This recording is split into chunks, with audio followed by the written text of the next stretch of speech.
ان میں سے نمبر 1 ایران ہے.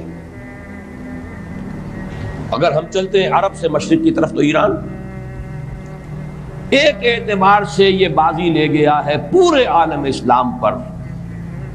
ان کے مذہبی عقائد، ان کی فقہ سے ہمیں جو اختلاف ہے وہ ہے اپنی جگہ پر ہے. آپ کو معلوم ہے میرے بارے میں کسی کو اشتباہ نہیں ہو سکتا اس اعتبار سے. میری جس درجے دشمنی رکھی گئی ہے، جس طرح میرے سر کا جو ہے مطالبہ ہوتا تھا، 2 ہی آدمی تھے پاکستان میں کہ جن کے سر مانگے گئے، ایک کراچی کے وہ شاہ بلیغ الدین صاحب اور ایک نے.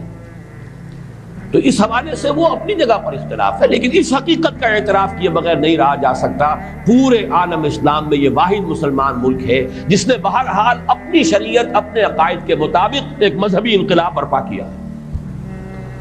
اور پورے عالم اسلام میں مذہبی سطح پر، حکومت کی سطح پر فنڈامنٹلسٹ صرف ایک ملک ہے کہ اس پہلو سے ایران ان کا ٹارگٹ ہے، ٹارگٹ نمبر 1 ایک خاص اعتبار سے.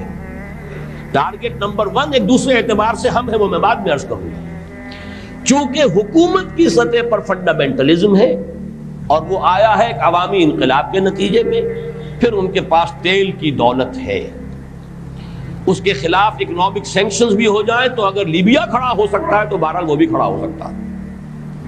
اور نقشہ وہ دنیا کو دکھا چکا ہے کہ لڑا دے ممولے کو شہباز، یہ نقشہ بھی اس نے دکھا دیا. یہ ہے ایران کا معاملہ. نمبر 2 پاکستان. پاکستان 400 برس کی تجدیدی مساعی کا امین ہے، امانت دار ہے.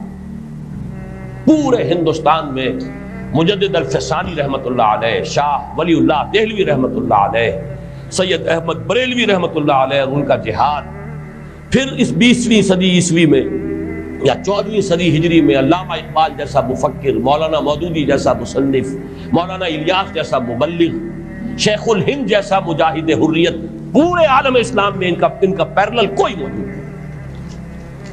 یہ 400 سال کی تاریخ ہے.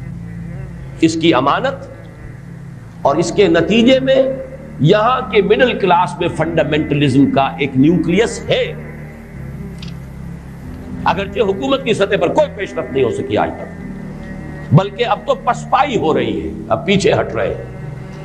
وہ ہمارے ان سیاسی جو بھی زعماء ہیں، جو جماعتیں ہیں، ان کی غلطی ہے اور الیکشن ہی کو واحد میدان بنا کر اس کے اندر اپنا سارا وقت و توانائی اور قوتیں ضائع کر دینا.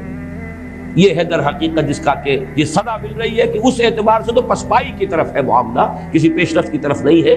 لیکن باہر والے تو دیکھتے ہیں نا کہ اندر کیا کچھ مواد موجود ہے. اگر مڈل کلاس میں وہ فنڈامنٹلزم کا بارود موجود ہے تو کسی بھی وقت اس کے اندر جو ہے وہ کوئی دھماکہ ہو سکتا ہے.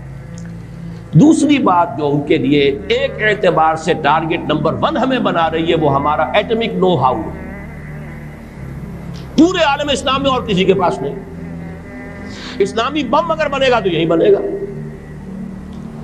یہ ہے مختلف اسباب جس کے بنا پر ایران اور پاکستان کو آپ بریکٹ کر لیجئے. یہ اس نیو ورلڈ آرڈر کا جو ٹارگٹ نمبر 1 ہے، ایک اعتبار سے ایران ہے، ایک اعتبار سے پاکستان ہے.